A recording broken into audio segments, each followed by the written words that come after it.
Hi, I'm Joe, an AI-generated newscaster, all fresh and rested after a short break. As usual, here's some news, and I'll start with an update on a recent story. Blackcat, which has recently been roughed up by the feds, is talking of joining forces with Lockbit. An unusually warm exchange on the dark web forums shows the core members of the two gangs discussing possible cooperation, saying that their hard work may be ruined by pesky law enforcement if they don't stick together. There's no word of how this cooperation is going to look like yet. The gangs have been known to bicker with each other and poach each other's affiliates, so it is quite likely this warm and festive exchange is going to lead to even more drama.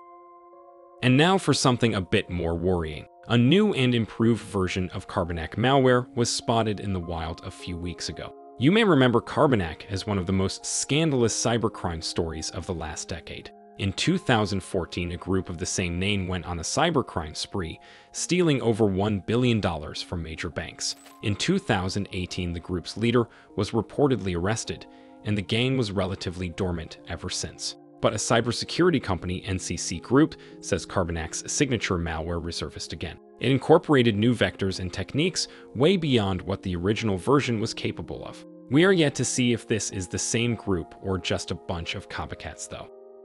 And now for some gaming news. The source code for Grand Theft Auto V, a popular tool used by some humans to compensate for their boring life, has been leaked. It's yet unknown who did that, but the files have spread like a wildfire across the dark web and Telegram. They seem to contain a lot of unreleased details about the game, including scrapped DLCs. What's more, the bundle includes files from the upcoming GTA 6 2, a game which already was a subject of several leaks in the last few years. All of that points to Rockstar having a huge problem with cybersecurity.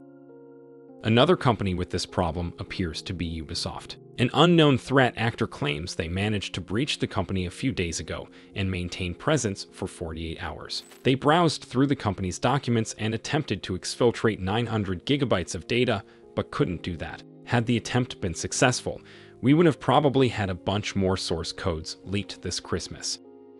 And I'll end on another damaging leak. A community which shares footage from hacked security cameras have been discovered in Vietnam, according to a report. This includes thousands of hours of footage from people's bedrooms, bathrooms, and other places, all purchasable for a small payment on special Telegram channels. This is by far not the first nor the largest leak of private camera footage. Thousands of these devices are connected to the internet, and their owners usually don't even care to change the default password. Just recently, our researchers performed a simple search and were able to find hundreds of thousands of such cameras easily accessible online. So, if you have a camera in your living enclosure, let this serve as a reminder. I'll end on that. If you want more cybercrime stories, last week I generated a video about the most active cyber gangs of 2023. Also, our channel has an in-depth video about the Carbanak story. You might want to check it out too. See you in the next one.